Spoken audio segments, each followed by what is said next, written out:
ನಮಸ್ತೆ ವೀಕ್ಷಕರೇ, ಎಲ್ರಿಗೂ ಕೂಡ ನಮ್ಮ ಚಾನಲ್ಗೆ ಸ್ವಾಗತ ಸುಸ್ವಾಗತ. ವೀಕ್ಷಕರೇ, ಈಗಾಗಲೇ SSLC ಫಲಿತಾಂಶ ಅನ್ನೋದು ಬಿಡುಗಡೆ ಆಗಿದೆ. ವಿದ್ಯಾರ್ಥಿಗಳಲ್ಲಿ ಮತ್ತು ಪೋಷಕರಲ್ಲಿ ಒಂಥರ ಗೊಂದಲದ ವಾತಾವರಣ ಸೃಷ್ಟಿಯಾಗಿದೆ.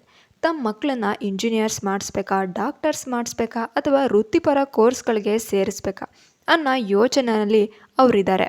ನೋಡಿ, ನಿಮ್ಮೆಲ್ಲ ಯೋಚನೆಗಳಿಗೂ ಕೂಡ ಇಲ್ಲೊಂದು ಸಂಪೂರ್ಣವಾದ ಪರಿಹಾರವನ್ನು ನಾವು ತೆಗೆದುಕೊಂಡ್ಬಂದಿದ್ದೀವಿ. ಬನ್ನಿ ವಿಡಿಯೋವನ್ನು ನೋಡ್ಕೊಂಬರೋಣ. 10ನೇ ತರಗತಿ ನಂತರ ನೀವು ಆಯ್ದುಕೊಳ್ಬಹುದಾದ ಕೋರ್ಸ್ ಅಂದರೆ ಫಸ್ಟು PUC ನಲ್ಲಿ ನೀವು 3 ವಿಭಾಗ ಇರುತ್ತೆ. 10ನೇ ತರಗತಿ ಮಗು ಮುಗಿಸಿದ ತಕ್ಷಣ 2 ವರ್ಷ PUC ಮಾಡಬೇಕಾಗುತ್ತೆ. ಒಂದು ಕಲಾ ವಿಭಾಗ ಅಂದರೆ ಆರ್ಟ್ಸ್. ಈ ವಿಷಯವನ್ನು ಆಯ್ಕೆ ಮಾಡಿಕೊಂಡ್ರೆ ರಾಜ್ಯಶಾಸ್ತ್ರ, ಸಮಾಜಶಾಸ್ತ್ರ, ಇತಿಹಾಸ, ಈ ರಾಜಕೀಯದಂಥ ವಿಷಯಗಳನ್ನು ಇಲ್ಲಿ ಮಗು ಓದ್ಬೋದಾಗುತ್ತೆ.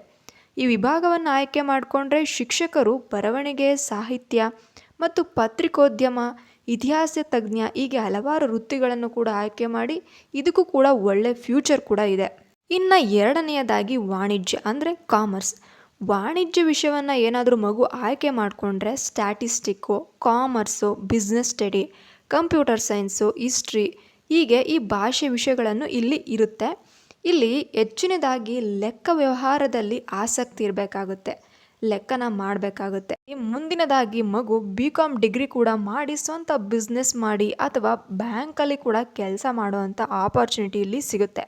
ಇನ್ನು ಮೂರನೆಯದಾಗಿ PUC ಮಾಡಿದ್ರೆ ವಿಜ್ಞಾನ, ಎಕ್ಸ್ಪೆಷಲಿ ಸೈನ್ಸ್. ಇಲ್ಲಿ ವಿಜ್ಞಾನ ವಿಷಯವನ್ನು ಆಯ್ಕೆ ಮಾಡಿಕೊಂಡ್ರೆ PCMB ಅಂದರೆ ಫಿಸಿಕ್ಸ್, ಕೆಮಿಸ್ಟ್ರಿ, ಬಯಾಲಜಿ, ಈ ಥರ ವಿಷಯಗಳನ್ನು ಇಲ್ಲಿ ಮಗು ಓದಬೇಕಾಗುತ್ತೆ.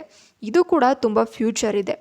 ಇಲ್ಲಿ ಮಗು ಇದನ್ನ ಓದಿದ ತಕ್ಷಣ ಇದ್ರ ಜೊತೆಗೆ ಫಿಸಿಯೋಥೆರಪಿ, ಅಗ್ರಿಕಲ್ಚರ್ ಅಂದರೆ ಕೃಷಿ, ಆಹಾರ ಪೋಷಣೆ ಪದ್ಧತಿ, ದಂತ ವೈದ್ಯಶಾಸ್ತ್ರ, ನೀವು ಏನೀಗ ಇಷ್ಟಪಡ್ತಾ ಇದ್ದೀರೋ ಅಂದರೆ ಪೋಷಕರು ಇಷ್ಟಪಡ್ತಾ ಇದ್ದಾರಲ್ಲ, ನನ್ನ ಮಗು ಈಗ ಡಾಕ್ಟರ್ ಆಗಬೇಕು, ಇಂಜಿನಿಯರ್ ಆಗಬೇಕು ಅಂದರೆ ವಿಜ್ಞಾನ ವಿಷಯಗಳನ್ನು ಇಲ್ಲಿ ಅವರು ಆಯ್ಕೆ ಮಾಡಬೇಕಾಗುತ್ತೆ.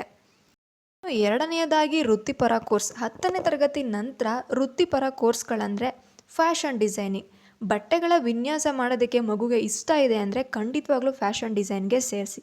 ಅಥವಾ ಸಾಫ್ಟ್ವೇರ್ ಡೆವಲಪ್ಮೆಂಟ್ ಮಾಡೋದಕ್ಕೆ, ಅವನಿಗೆ ಕಂಪ್ಯೂಟರ್ ವಿಭಾಗದಲ್ಲಿ ಇಷ್ಟ ಇದೆ ಅಂತಂದರೆ ಸಾಫ್ಟ್ವೇರ್ ಡೆವಲಪ್ಮೆಂಟ್ ಕೊಡಿಸಿ. ಮೂರನೆಯದಾಗಿ ಡೆಸ್ಕ್ಟಾಪ್ ಪಬ್ಲಿಷಿಂಗ್, ಆಭರಣ ವಿನ್ಯಾಸ, ಪ್ರವಾಸೋದ್ಯಮ, ಪ್ರಯಾಣ, ITI, ಡಿಪ್ಲೊಮೊ ಮುಂತಾದ ಕೋರ್ಸ್ಗಳು ಕೂಡ ವೃತ್ತಿಪರ ಕೋರ್ಸಲ್ಲಿ ಇದೆ. ಕೊನೆಯದಾಗಿ ಪ್ಯಾರಾಮೆಡಿಕಲ್ ಕೋರ್ಸ್.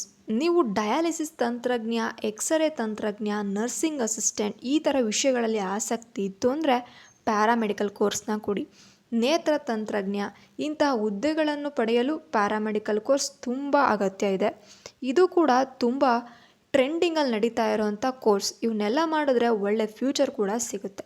ನಮ್ಮ ಈ ವಿಡಿಯೋ ನಿಮಗೆ ಇಷ್ಟ ಆದರೆ ಕಂಪ್ಲೀಟಾಗಿ ಒಂದು ಲೈಕ್ನ ಕೊಡಿ, ಸಬ್ಸ್ಕ್ರೈಬ್ ಮಾಡಿ, ಶೇರ್ ಮಾಡಿ. ಧನ್ಯವಾದಗಳು.